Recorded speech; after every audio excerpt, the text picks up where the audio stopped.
Good afternoon, members of parliament. We continue with this is now agenda 3. Yeah. So we now go back over to agenda point 3, which is the draft national ordinance amending the national ordinance on general old age insurance, general widows and orphans insurance, minimum wages, health insurance, and the accident insurance to adjust the reference period for the price index of household consumption. Earlier today, we had the members of parliament that posed questions to the minister. Those questions were received, and the minister is here to respond to those questions with his answers. So with that, I give the floor to the minister to answer the questions from the members of parliament in the first round.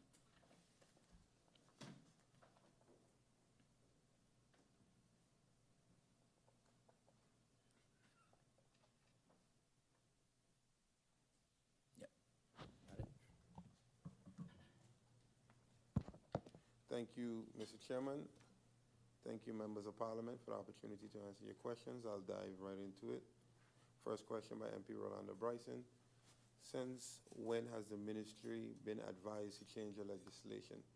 The ministry was advised in 2019 to change such legislation. However, in 2018, the methodology used was changed from August CPI to, excuse me, let me fix my collar.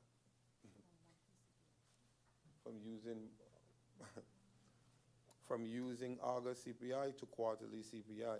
In 2019, it was indicated that the law was required to be changed. In 2022, the amendment to the AOV pension took place via LVO. In 2020, took place via LVO. And in 2022, we intended to use the second quarter CPI to index, in which, like MP George correctly stated, which will link the pension to the increase of cost of living or the increase within the CPI, and we were told that it could not have been done unless this legislation was fixed. So it was advised in 2019 to do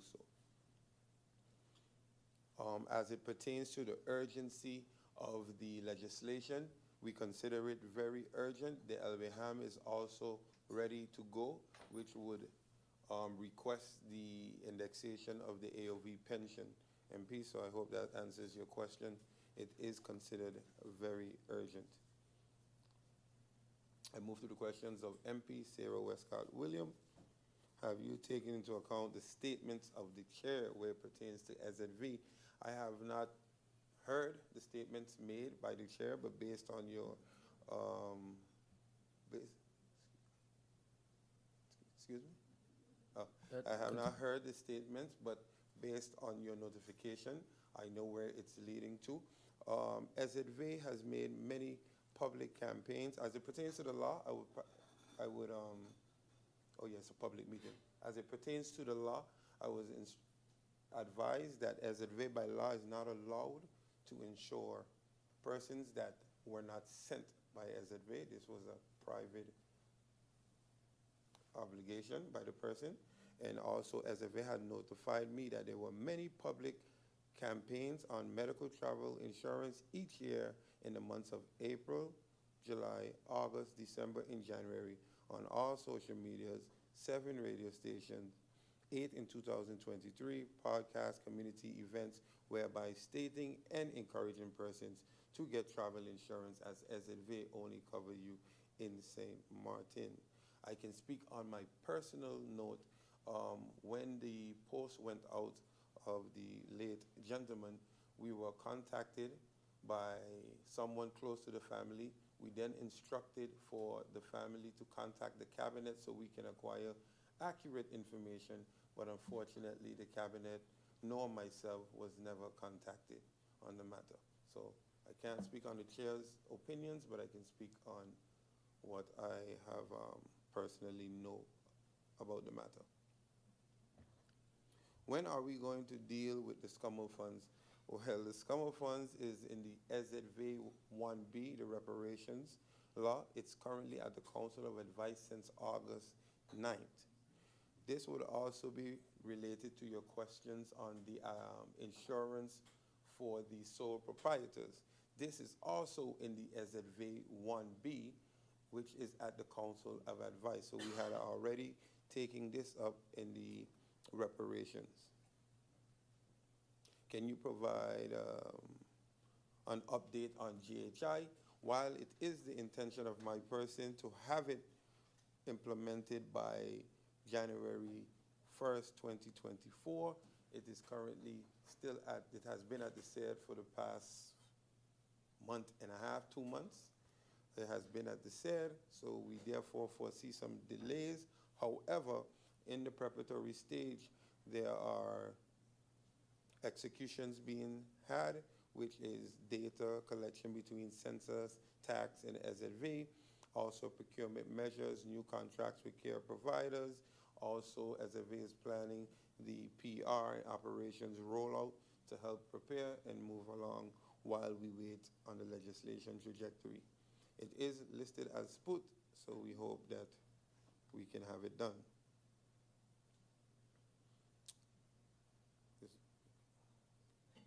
What tax system will SZV apply regarding the retroactive payments of pension while the retroactive payments of pension? Because they remain in a zero tax bracket, the extraordinary tax will not apply. Can you please explain the objective of the STEP survey? Will it produce results? The STEP survey is similar to the How Healthy is St. Maarten survey, which was done in 2015. However, as I have visited the members of parliament many times, I have been asked on updated information on the population of St. Maarten. It was not able to ever provide updated information and only provide information from 7 or 8 years ago. This is very much necessary to receive this information and help us better with policies and actions as it relates to healthcare moving forward. How quickly can we see actions regarding the program of the non-communicable diseases? The STEP survey is a critical element in a non-communicable disease multi-annual strategic plan, and it helped prioritize and develop relevant prevention programs such as health promotion campaigns, population screening program, guidelines for early detection and management of disease and primary care, include lifestyle counseling, and guidelines for management and follow-up of people with NCD by specialized healthcare services. MP George Panaflet had a question based on what the calculation for financial aid is determined, meaning where what law is used. Also, MP George Panaflet asked what law substantiates how the time period for decision making is done. The law you are looking for is the LVO of financial aid and is based on the LBHAM. MP Christophe Emmanuel, how much will be added to the pension? 98 guilders will be added monthly to the maximum pension, taking you from 1240 to 1338, which is based on the CPI second quarter of 2021, which was 2.84%, and the second quarter of 2022, which was 4.91%, equaling 7.75% total. This was then added to the 1240, which gave us 1338. MP Peterson, which version of the proposed law are we handling? The Yezetaway version. Why is it lit versus underdealing?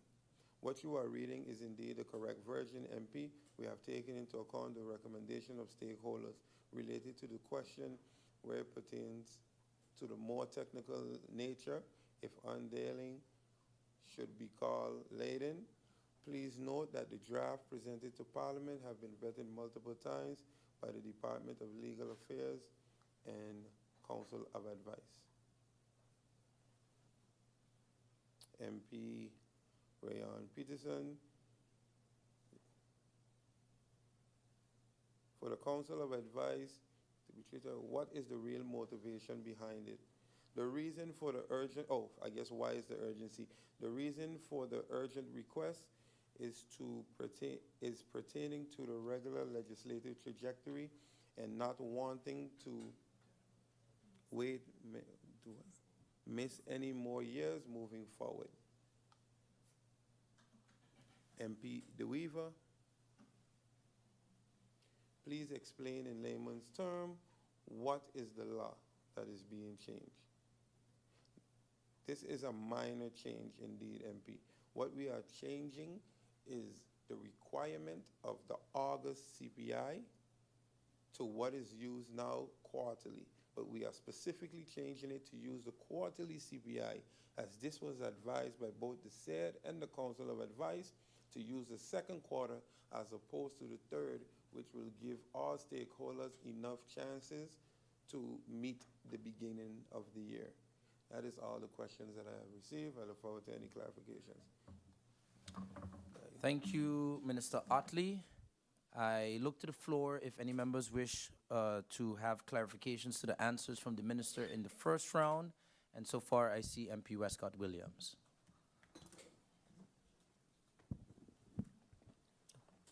Thank you again, Mr. Chairman, and good afternoon all. Mr. Chairman, in connection with the answers provided by the minister, I just want to, the minister said in his answers that LB Ham is ready to go. That was one of the first answers, and I thought that the date for this law, as put in the law right now, is LB.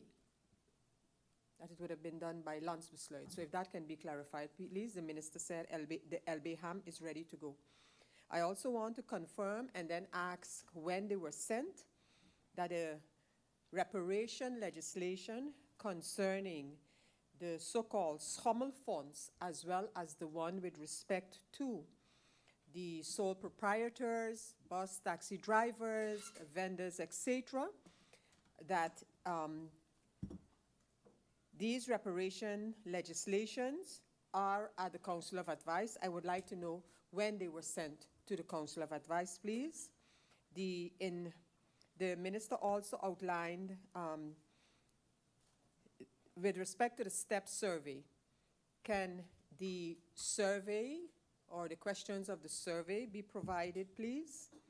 And with respect to the NCD project planning, the minister mentioned several items to be executed under this planning, and I am particularly interested in the matter of the screening, population screening, and what exactly are the plans where that is concerned.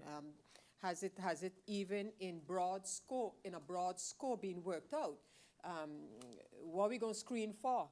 How often we're going to screen? You know, so yeah, because I keep hearing these general terms, and I would like to know on most of the issues that regard the NCD planning, but specifically the screening. What are the intentions where that is concerned? Mr. Chairman, for clarifications, I want to leave it here. Thank you. Thank you, and I see next for clarification, MP Ludmila De Weaver. Thank you, Mr. Chair, and thank you, Minister and team, for the answers.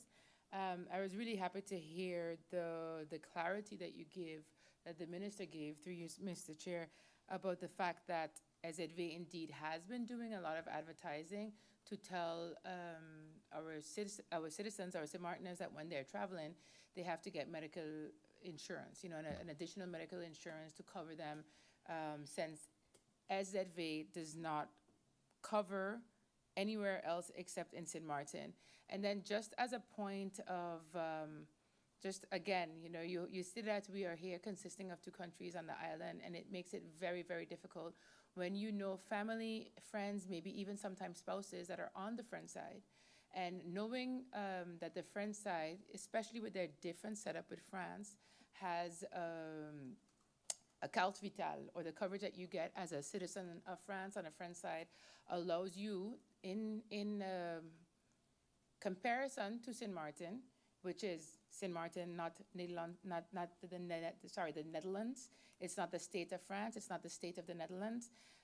It covers you wherever you are in the world. That Carlos Vital covers you every single place that you will be, so you're always secure that you would have it. In addition, you can actually pay an extra supplement on it to get more prescription covered on it, to get surgeries covered on it. So I just wanted to see then that the public is aware about this, yes, but then you have this existence on the front side that's there. So where do we go in trying to get closer to that? Does it mean that when we do general health insurance that it's going to be covering that as well? Because we're not all in a position to count, to add on. We're not all in a position when persons have to travel, if a family member has to travel with them for health reasons, that they will be covered there, that we can pay for it, that persons can pay for it. So I just wanted to get a little bit of comfort for our citizens when they're traveling. And I know that we are not, I want to make it specific, very, very clear that Sint Maarten is not the Netherlands. Sint Maarten is not France. The French side medical, what they give you as social insurance, your medical coverage, is done by the state. And I know that the state of France is a lot bigger, that is part of the EU. But all of this we have to actually clarify for our citizens, clarify for our people here, because you are getting a lot of concern with what is being covered and handled in general. So that's the only thing I wanted to say, based on the fact that the minister was really good in pointing out the fact that our SZV only covers us on Sint Maarten. Thank you, Mr. Chair. Thank you, MP De Wever. Are there any other clarifications at this time? I see no need. Minister, you've had a couple questions to be clarified. Do you require a few minutes? You go straight into it? All right, then the minister will answer the clarifications at this time.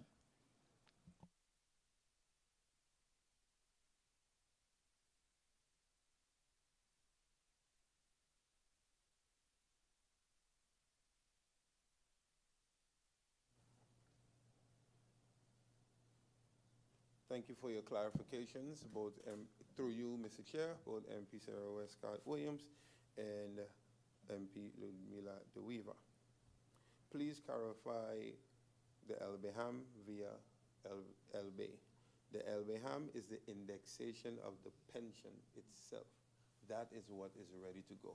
So this law is what is needed for us to pass that LBHAM. So when I say the LBHAM is ready to go, is that the indexation of the pension itself is ready to go via LBHAM. When was SZV reparation? It was sent to the Council of Advice on August 9th. August 9th, sent to the Council of Advice. With respect to the NCD plan, what exactly is the plan for population? Well, we have prematurely started some of these based on the same, I don't know if you saw the article through you, Mr. Chair, that was placed recently as it pertained to the senior exercise classes, where we use some of the same data from the Caribbean survey, but pending our data, so it helps us with policies, legislation, trajectories, and create more steady implementation plans. Like for instance, SZV is now focusing on healthy lifestyle. We are now using such data to see how can we promote healthier eating, healthier, just a lifestyle in general. So it helps us, it will help us with policies, decision making, and with the data. For example, if you have a specific medication, just an example, if we see that 90% of St. Maarten suffers with hypertension, we can then take decisions on medications that may not be covered by SZV that we now know would then need to be covered. Based on the question from MP Ludmila De Wever, very good. We take into consideration your observations and your recommendations. However, SZV does offer at this moment the opportunity, if you do, for any citizens listening, if you do have a medical emergency abroad, what SZV does do is you can claim back and then you will be refunded. I know the average person does not have, as they would say, a bag of money sitting on them, but that is what is offered from SAV at the moment. Any other thing would require legislative change, and we welcome any ideas once it's feasible and is passed through all stakeholders and all advisory bodies.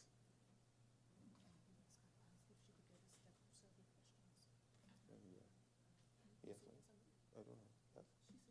Yes, MP, you asked if you could receive the STEP survey questions. Of course, no problem. Through you, Mr. Chair. Yes, the MP can.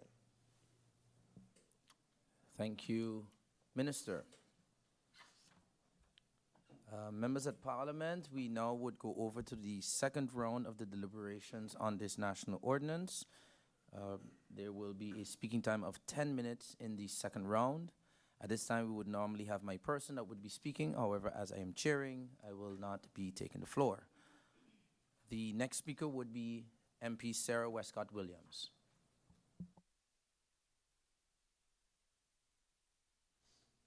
Thank you, Mr. Chairman. And actually, these can be considered an extension of the clarifications. It's just that I understand the minister referred to the LBHAM ready to go being the one that actually indexes the pension. And so then my question with respect to that is, what is the intention with respect to the implementation date of this national ordinance? So the Landsverordening that needs to regulate the implementation date. Thanks for the dates that these matters were sent to the Council of Advice. That would explain why it's not yet listed, I hope, on the site of the Council of Advice. And then, Mr. Chairman, did the minister answer my question regarding the screening? That was then very, very quick and short, but if the minister could repeat it for me, please. And I get the matter of the STEP survey, but then the screening. If the minister did answer, then I missed that, and I would ask him to repeat that for the second round. Thank you, Mr. Chairman. Thank you. And next on our speakers list, we have MP George Pantaflet. Good afternoon again, Mr. Chairman, my colleagues in Parliament, of course, the viewers, listeners, and our Honourable Minister and his support staff.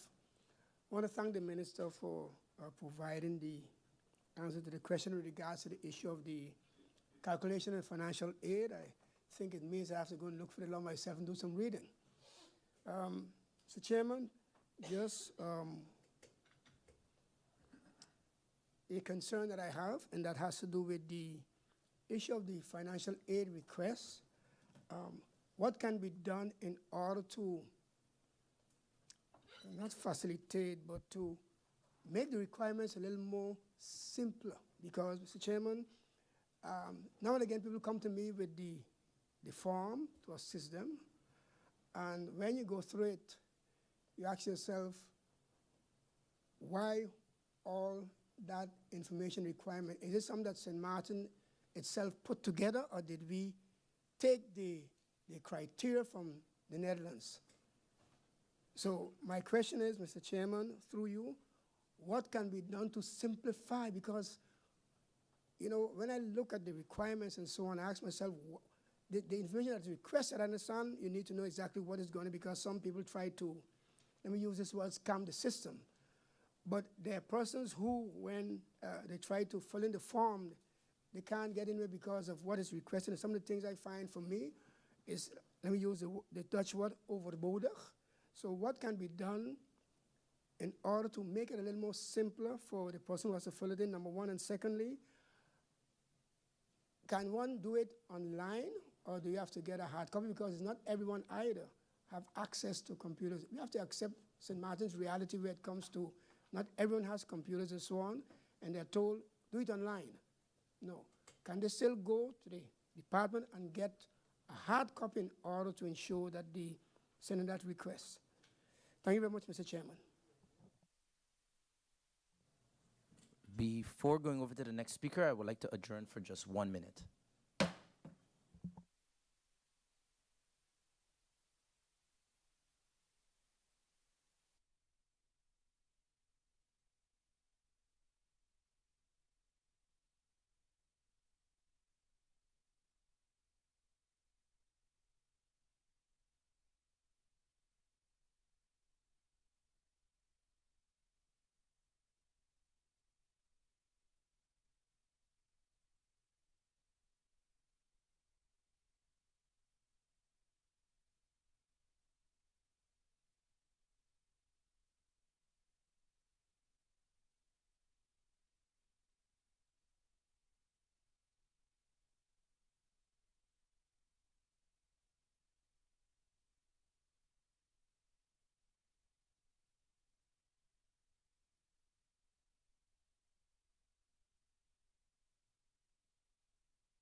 Good afternoon once again. We continue the speakers list in the second round. We would normally have MP Emmanuel at this time, but he is currently not present, so we go over to MP Peterson. Geen behoefte, Mr. Chairman. Thank you. And next, MP De Wever.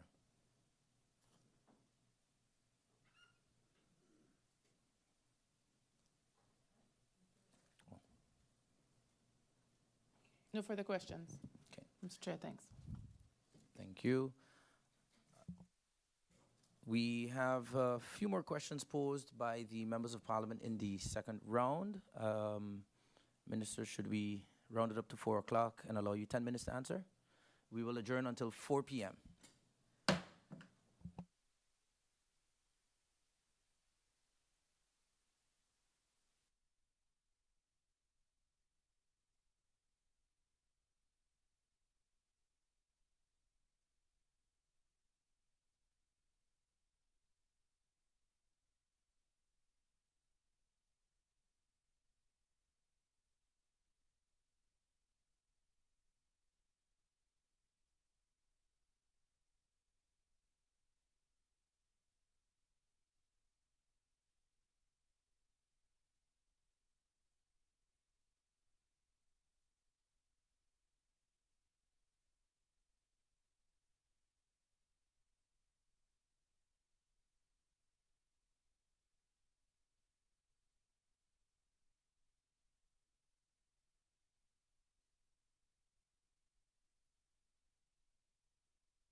Good afternoon once again. When does evening start? 4 or 5? Good afternoon then. We are back here with the handling of the draft national ordinance aimed at the, let me read the official name, draft national ordinance. Oh no, that's the wrong one. Draft national ordinance to adjust the reference period for the price index of household consumption. The minister has received some questions in the second round, and I see that he is prepared to answer those. So, Minister, I give you the floor. Thank you, Mr. Chairman. I move to the question of MP Sarah Westcott. What is the intention for implementation date of this ordinance? As stated in the presentation, we expected October, November. However, we do realize that MP Bryson has also pointed out the issue of Article 6, effective date by Landsverordening, and we do agree that the change in which he is proposing will be more effective. MP Sarah Westcott, with respect to the NCD planning, what exactly are the plans for population screening? What are we going to be screening for? We are currently in the questionnaire process, and then we will move to the screening, and then screening data will be collected.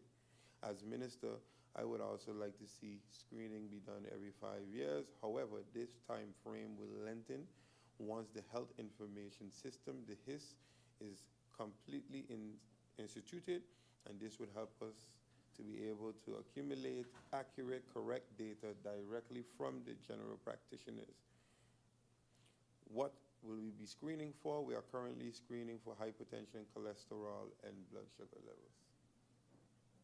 MP Panaflet, what can be done to make the requirement more simpler? At the moment, the ministry is looking into how we can accommodate persons, how we can facilitate in more easy manner. One of the suggestions you brought about is online, because currently you cannot do it online. So that can be a manner in which we facilitate, and we are looking into the questionnaire to see if we can alleviate some of these questions. So we will take your consideration of online processing with us once we continue to move forward with the policy or the legislation. Was the criteria taken from the Netherlands? No, it was not taken from the Netherlands. MP, through you, Mr. Chair, no, it was not taken from the Netherlands. Thank you. That was all the questions that was given. Thank you, Minister. And is there any need for clarification from the members of Parliament? I see no need.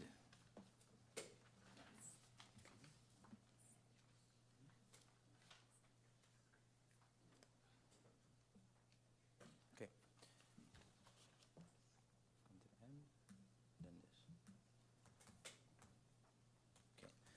Members of Parliament, we've come to the end of the deliberations on this agenda point. We have an amendment that was presented by a member of Parliament.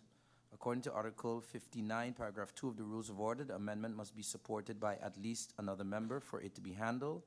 Does any other member support this amendment? I see support.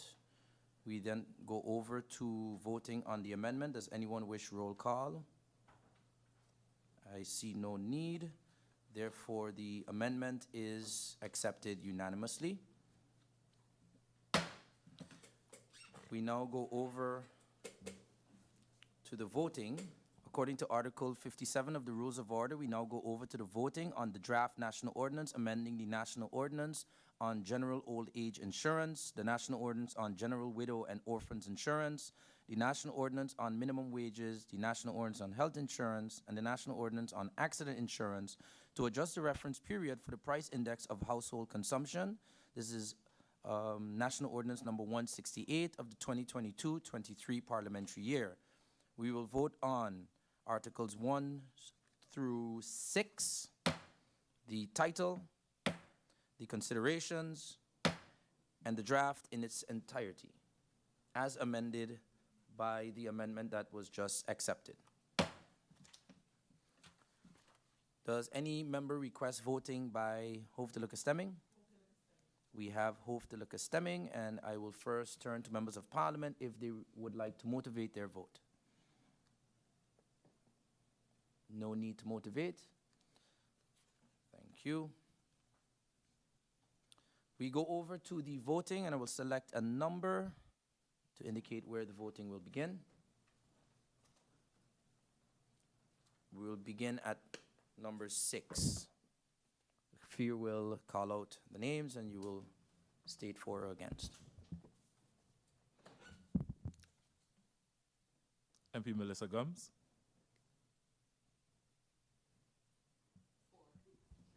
For. MP Grisha Heiliger Martin. MP George Pantaflet.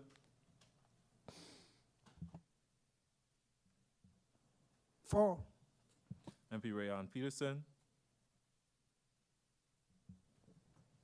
For.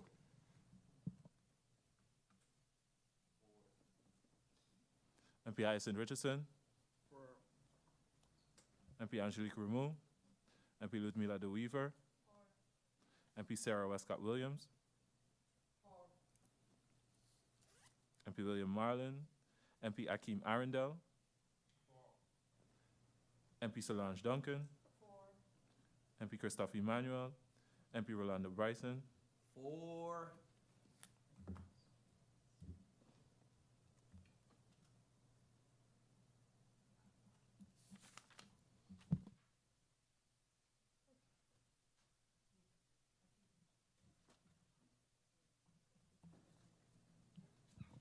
This draft national ordinance has the support of 10 members of parliament, 0 votes against. Therefore, it has been accepted by the Parliament of Sint Maarten. No ties in this case. According to Article 88, subsection 1 of the Constitution of Sint Maarten, Parliament shall notify the government that Parliament has approved this law in its public meeting of today, Wednesday, August 16th, 2023.